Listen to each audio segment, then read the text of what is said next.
Joining us here on the Q&A, Questions in Alcohol Kentucky, as we talk all things drinks, food, art, and Kentucky, and occasionally beyond. But we're staying in Kentucky this time, and I think we're kind of hitting all of the above with this one, as we welcome in from Hermitage Farm and Barn8, the executive chef and beverage director Alison Settle and Randi Densford. Guys, welcome in. Thank you. Thank you.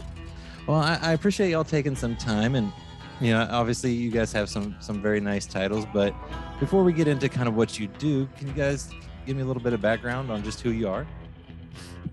Sure, go ahead. Okay. So my background is also in culinary arts. I just love everything that has to do with the hospitality industry. So I went to culinary art school at Sullivan University. And then when I was The wind got us. When I turned 21, I became interested in the world of wine and spirits, and had the opportunity to learn at a restaurant called Decca.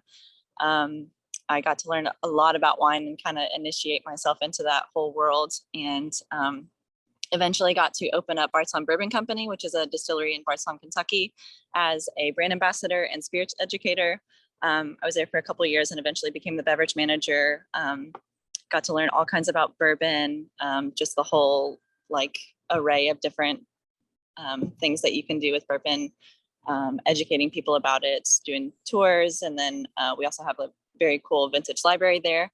At that time, COVID was kind of starting to happen, and I had come to Barn8 and became the lead bartender and eventually the beverage director now. But I think this is really where my passion lies, because I get to work with so many amazing products from our gardens and stuff and integrate that into our beverage program and do seasonality and low waste programs, which is what I'm really passionate about. Alison? Yeah. So I have sort of a weird way of getting into cooking. Some of it was just fascination with food. Some of it was cooking for the family when I was an au pair in Germany. But it just became a really strong hobby. And eventually I decided, this is all I think about. This is all I do. Why not just go ahead and go in head first? So when I was 25, I also went to culinary school at Sullivan. I probably wouldn't have gone to culinary school, but I felt as a 25-year-old that I was kind of behind the curve and needed a little extra training to get up to par. And then I started that in Lexington, worked for Weta Michael at Holly Hill Inn and Woodford Reserve. Then moved to Louisville and finished my degree here at the Louisville campus. Worked at Holy Grail. I interned for Anthony Lamas at Ceviche.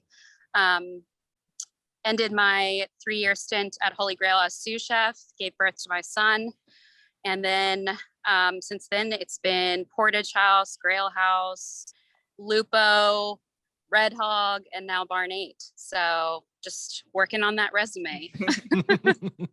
Well, and like I said, you guys have some pretty cool stories that we're going to talk about with just what you guys have been able to accomplish. Now, Alison, as executive chef, what does that role entail? Because I'm guessing, while yes, you're in the kitchen a lot, there are a few other responsibilities you have with that. Yeah, you name it. I've probably had a hand in it. At one point, we were looking for our general manager for the whole retail property. And so I was doing that too, helping run every aspect of our program, whether it be tours and tastings and combined driving and all of that. But now as solely executive chef, I am in charge of our catering department, the restaurant at Barn8, and our pastry department. And that comes with hiring, onboarding, PR, writing recipes for magazines, being in the kitchen, designing the menu for special events, designing the menu in general, management, hiring, firing, pretty much anything that you can think of, I have probably done it. So you stay busy there. And Randi, I'm guessing the same is for you as beverage director. You kind of touched on this when you were explaining some of the things you love about what you get to do out there, but what does your role entail? Because I mean, you're for sure behind the bar, you're making drinks, but like Alison, I'm sure you have a few other things you have to do too. Yeah, I definitely like to be in the trenches with everyone. So you can see me behind the bar just about every weekend. But I'm also working with the kitchen very closely and our horticulture team to have a low waste program. So anything that the kitchen, for example, when they make buttermilk ricotta, there is whey as a byproduct. So I'm using that in cocktails so that like everything is utilized and there's essentially as little waste as possible. But I think that's the really special thing about my job, because a lot of ours don't have the privilege of having the ingredients that we do. So being able to use them in all ways and just showing people the different ways that ingredients can go into beverages, not just like your dinner, is the really unique thing about this program.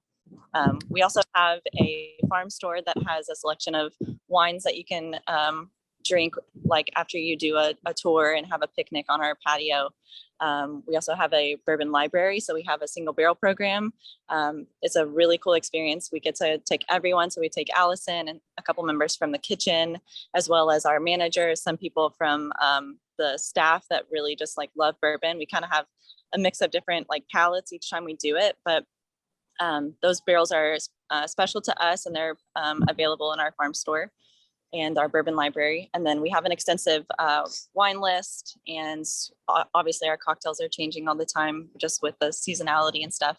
And then all the bourbon you could ever want. And that is nothing wrong there. And, you know, Alison, you touched on this when you were talking about how you got maybe into being a chef, kind of into this a little late. How does one go from marine biology to the kitchen? I'm curious about that. Well, the more that I think about it, the more it makes sense. Science and animals. One of my favorite things to do when I was a kid, my dad and I, like, we didn't have cable, and my dad and I would snuggle up on the couch and watch PBS. So I was watching like Nova and Nature, and those were my favorite shows. And so I spent like my entire childhood wanting to be either a paleontologist or a marine biologist. And I was actually accepted to the Florida Institute of Technology, but I was like, I'm going to have 80 grand of debt by the time I have an undergrad. And I know that these people don't make money. So of course I decided that culinary was really, which doesn't make any sense, but science was really important to me. And I realized I honestly don't have the brain for intense math and chemistry. I just don't, it doesn't make sense to me. And then over time, as cooking became a thing, I realized like, hey, breaking down a chicken and learning about the different muscles and how you should cook them is it's very similar to dissection in AP biology. So, you know, I'm able to utilize some of my interests in science and husbandry and just general knowledge about animals to the cooking process, which is also a science. I don't think people always realize that. Baking, for sure, people understand, but when you get really deep into this career, science is really important. So I think that that's kind of where they intersect. You know, the other day I ordered a lot of fish. We did a whole fried fish situation, and they came in with their internal organs and gills and everything, and I had to clean that out. And my little science brain was like, what did they eat? Like, I'm like pulling out stomachs and cutting them open and like, ooh, I wonder what kind of fish that is that they ate. So it does intersect more than I think people truly understand. Well, that is true. There's a lot that goes into everything in whether it's the food industry or beverage industry. And Randi, you kind of went from the kitchen to behind the bar. What drew you to the drink side of things, and what do you love most about that? I think in general, just that it's always changing. Like there's always something to learn. That's never a stagnant industry. I think that is like fascinating. But also I was working in a kitchen and I was getting really sick and I couldn't figure out why. And it turns out that I had a gluten allergy. So I just needed to I wanted to stay in the industry, but I didn't want to be sick anymore. And I still wanted to be involved in like food and everything. So I just was like, I should know how to do, if I want to have my own place one day, I should know how to do front and back of house. So that was like a pretty easy transition for me, really, probably because I was in a really great spot when it happened. Like I had opportunities and people were willing to give me them and let me learn. But yeah, once I started working with spirits, I was like, this is the coolest thing ever, because it just involves every culture and like all kinds of different flavors and rituals. And just like, there's so much that is in the spirits industry that's also in the food industry that it just made it really, really easy to transition from the kitchen world to the bar world. Well, and then, you've been, featured for your work behind the bar, whether it was on the covers of American Whiskey Magazine, Kentucky Monthly. What's it like to be honored and be able to kind of showcase the work that you've done?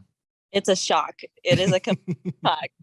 So I think a really special one too was I was featured on Today's Woman, and that was like a huge honor just to be included with some of the women that were in that magazine. I was honestly flabbergasted. But it is a complete shock because I haven't ever known that it was going to happen. Like I didn't know that it would be a cover feature or anything. Like I thought that there would be like a little excerpt in a magazine about something that I'm doing, but like coming into work and coming to the bar and like there's a magazine on the bar that has my face on it, I was just blown away. It's like really super cool. Like I never thought that would happen. And the funny one about American whiskey is that I had like spilled a huge cup of coffee down my white shirt that day. So I like had to change into this like shirt that was like 2 sizes too small. And they're like, you're going to be in a magazine today. And I was like, well, shit. So nervous. And then like 2 weeks later, that magazine, they put me on the cover and I was like, wow, this is so ironic because I was like so embarrassed and uncomfortable. And then it turns out that they were like, this is a great photo. And and I had people come in and asking for my autograph, which was crazy because I was like, I'm just a little old bartender. But it's super, super cool. Well, I mean, and that just showcases your ability, and I mean, there's always something amazing about that. And Alison, you've been honored as well recently. I know the James Beard Foundation Best Chefs Southeast semifinalist. What was your reaction to that one? I had no idea that this wasn't even on my radar. The release of the awards or for the nominations, I didn't even know that they were coming out. Like it's not something that I pay attention to because generally speaking, nobody I know is like on it except for Weta Michael. And so I didn't even know that they had come out. And I was just sitting at the bar like doing computer work and got a Facebook notification that I had 2 messages from women in the industry that I really respect, Lindsay Goff-Sasek and Sam Four. And they both were like, congratulations. And I was like, for what? And one of them like linked it. And I was like going through it. And I was like, what is this? Like, I knew what they were, but I was going through it. And I was like, I don't know. Why are you saying congratulations? And then we ended up finding it under Southeast. And I was like, what? That's my name. I was like, I think a few people were at the bar and I was like, I got nominated for a James Beard Award. And I was like, I got nominated for a James Beard Award? So casual. It was so chill. And I was like, you're joking. And she was like, it like took 5 times of her saying it. And she was like, holy crap. I like immediately ran back to the kitchen and talked to my chef de cuisine, Seth. And I was like, dude, we got nominated for a James Beard Award. So no, I mean, total and complete shock. This is nothing that I ever anticipated being a part of in my entire career. Barn8 and Hermitage Farm alone without that accolade is more than I ever expected to achieve. And to have that is just like the crazy expensive cherry on top, like a very special experience.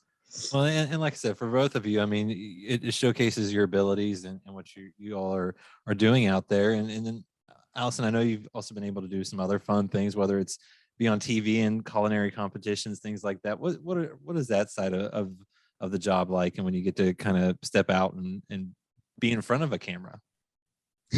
I find that I always think that like if I wasn't in food, that I was either be in medical or I would be in television, because I think that and not even in front of the camera, like behind the camera, it's like a ballet. There's a lot of stuff that's interesting about working in the kitchen. You have a lot of different personalities and a lot of different moving parts. And, I feel like television production is the same way. So just meeting with the producers, finding out, what they're looking for, the travel involved, the meeting the new people, and just the whole thing is really fascinating. I think it's a lot of fun. And then, for the meat of the project, when you're actually cooking, like that pressure is really intense, and it's more than you would typically experience on a typical night at a restaurant, which is a lot of pressure. So imagine it's like even more heightened is it's a lot of challenge. I guess it's sort of like my form of an adrenaline rush. Like instead of cliff diving, I do TV shows. I feel like they're a little less dangerous, although you can still, I guess, get burned in the kitchen, so to speak. But for those that get to come out to Barn8 and Hermitage Farm, what can they expect when they come out there? Well, there's a lot. So this is an almost 700 acre thoroughbred farm. The main attraction or purpose of our farm is boarding high-end mares. We take care of them. We help them arrange their meeting of their mates. We assist them through their pregnancies and births and help them foal and then sell the horses off. So we have that whole side of the farm. That is the vast majority of this, which was preserved by our owners, Steve Wilson and Laura Lee Brown. I have seen physical plans of this place with the idea that it would be sold to be subdivided into a neighborhood, turned into a golf course. These were all things that were very close to happening on this farm. And when they rescued this project, they put it on easement so it can't be developed. So aside from being a thoroughbred farm, it's also a form of agricultural preservation.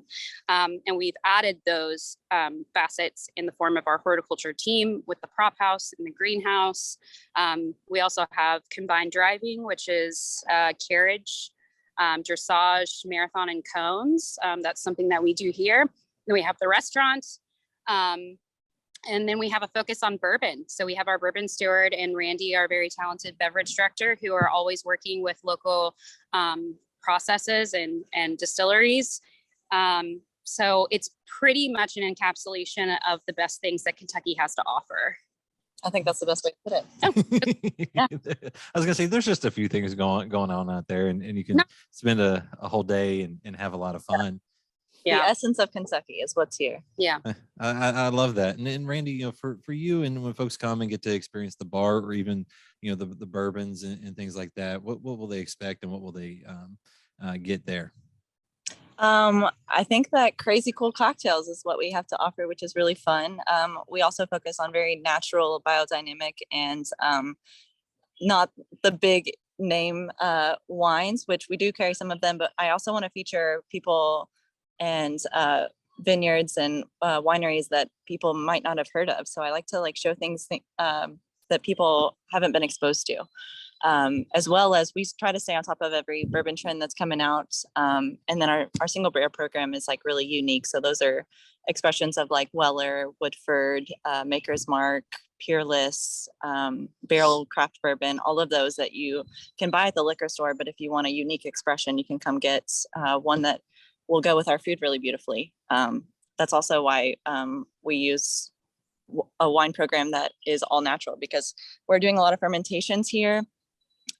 So we use that kind of funk in all of our food, and I like wine that also has that to pair it and just elevate those flavors, because that's what Alison and I both love to eat and drink. So I just think it's a really funky experience.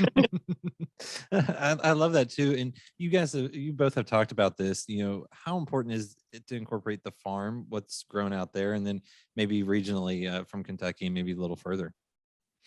As far as the farm is concerned, what's really special about what we do is that our horticulture team isn't going to necessarily focus on commodity goods like onions and potatoes. They're never going to be able to keep up with that. So something that we have partnered to do that's really important to both of our teams is to work on having several different varieties of herbs, fruits, and vegetables that you can't find either through larger purveyors or through farmers markets. A lot of times farmers markets will all kind of have similar things because they know that that's what's going to sell and that's their livelihood. So we get the opportunity to play with some really cool ingredients and different things that you would never see. So that's really important to us. But as far as regionally concerned, we have our sister farm, Woodland, where Steve and Laura Lee live, down about 5 miles down the road. That is a really large bison operation, as well as pork and egg-laying chickens. So we partner with them pretty intensely because we're sort of all under the same ownership. And then I have brought in several of my farm partners that I've worked with since I moved to Louisville, people from Southern Indiana, like Gross Family Farm and 3D Valley Farm, friends of mine that I've known for a long time that lease out land on Fox Hollow called Rootbound Farm. As many farmer partners that we can work with is my goal, to optimally source 75 to 80%, especially in the growing season, of our fruits, vegetables, proteins, flours, etc., locally, because our background here is in that easement, in that agricultural preservation. We are also trying to preserve agriculture elsewhere and provide, substance and sustenance and money and everything that we can to those farmers. So we're always promoting them on our menu. Anytime we have an opportunity to talk about them, that's important to us. Absolutely. Well, and same with local distilleries and coffee. Yeah, you haven't talked about your coffee stuff either. So we try to do the same thing in the beverage world. Obviously, we hit all the vegetables and the local meat and everything on our menu, but I also like to feature products like in our farm store that you might not be able to get at like your local grocery store or even the farmer's market. So for example, Stave & Bean is a local coffee company that takes beans from New Orleans and barrel ages those. So we did a Peerless rye single barrel pick. And after we had dumped the bourbon and bottled it, we took Stave & Bean's coffee and we aged it in our barrel. And that coffee is for sale here. We also have a cocktail on the menu featuring it with a coffee brittle using their coffee. And then you can also buy the Peerless single barrel pick. So it's kind of like a full circle experience of like the multitude of what a bourbon barrel can do. Like we also age some of our staves in a vinegar and use that in a cocktail. Like when I say low waste, it's like we're trying to use everything in like the most innovative ways that you can think of. And same on the kitchen side. One of our most popular dishes is the carrots. They will never come off. I can talk about them if you want, but it's important. But we're getting a lot of vegetables coming straight from the farmers. So they're not doing a lot of processing. We're not getting beets with no greens. We're getting beets with greens. So we're figuring out like, let's raise these beet greens, or our horticulture team just harvested sweet potatoes and we have all these sweet potato vines, and we braise those, or the carrots, going back to the carrots, the tops of them. A lot of times we'll save those and either turn them into a ferment, break them down into a dust and use them in a spice mix, or add them to a part of that dish into our dill and carrot top labna. So we're trying to utilize not just the products themselves and the farmers, but like milk everything we can out of every ingredient, reusing them. Our Fresno Sriracha is another example. We're fermenting the peppers that we get on our farm, making a mash, pureeing it, straining it to make that final product of Sriracha, but then taking that mash that we strained out, dehydrating it, turning it into a powder that we use in the kitchen to make a lot of different things, including a tahine, like a version of tahine. And then Randi takes that powder as well. It's one of my favorite secret ingredients is the pickled Fresno or the fermented Fresno powder. It's something else. And you put it as a rim, right? For a tepache cocktail. Yeah. It's electric in your mouth. I mean, I was gonna say, how much fun do you all have? Because when you get to be this creative and do some really cool things. It's a unique opportunity. I don't think that this is like one of the very first jobs that I still haven't gotten bored yet. Like there's no way for me to be bored. I have a lot of responsibilities, but it's also the freedom that we're given to purchase the ingredients that we would like to use, to figure out what we'd like to grow. And, it's another way to cut costs as well. So it makes sense for our restaurant, but I mean, it definitely feels like a dream for me.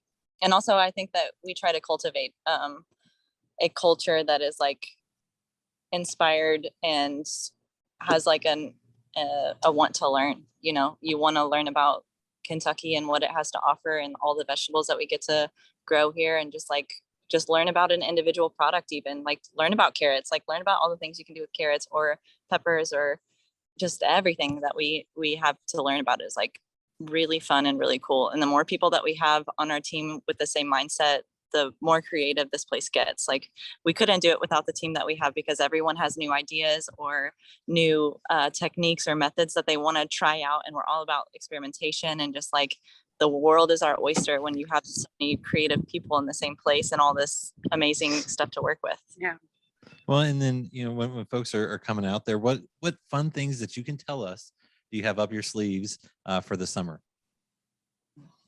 Summer's our favorite time because we get tomatoes. I think her and I are both ecstatic about all the tomatoes, and we have like 40 different varieties that we just grow here on the farm. So just to be able to work with those, and I love tomato cocktails and drinks, which is crazy to some people, but I just love them. I love savory things and acidic things and salty things. So to put a tomato in a drink like blows people's mind. And that's so much fun to see someone drink, like, other than a Bloody Mary, obviously, but like to drink a tomato cocktail and to like show people what a tomato can be other than just like a caprese is like super fun. Yeah, same on our side. During the height of tomato season, they're literally throwing like 50 pounds of tomatoes at us a day. So it's that's something that's different from most restaurants. You'll order what it is that you need and that's it. But they're throwing stuff at us and we don't even know how much they're going to give us. So we have to be very creative at the moment to figure out how we're going to utilize those products. So they'll even harvest tomato vines for us. I think the first year we were open, we were making a tomato vine pasta. We make a tomato sorbet, just in the same vein that Randi was talking about. Like, I like to also challenge, we like to challenge people. Like, we change the menu all the time. There's never the same thing twice, almost ever. So we really enjoy bringing people in and saying, like, I know you didn't have that one dish that you loved last time, but trust us, to give you this opportunity and to teach you about, what else we can do with this product or what's new and seasonal and local, and telling them about our farm partners and what they're doing. It's a basis of education for the public, and that's something that I think we're both passionate about is teaching. So it kind of is all encompassing to all of our passions. Well, and I look forward to getting out there and to trying some of this. And Alison and Randi, thank you for sharing the amazing things you all are doing out there and the fun that you all are having at Barn8. Thanks so much for having us. Thanks for having us.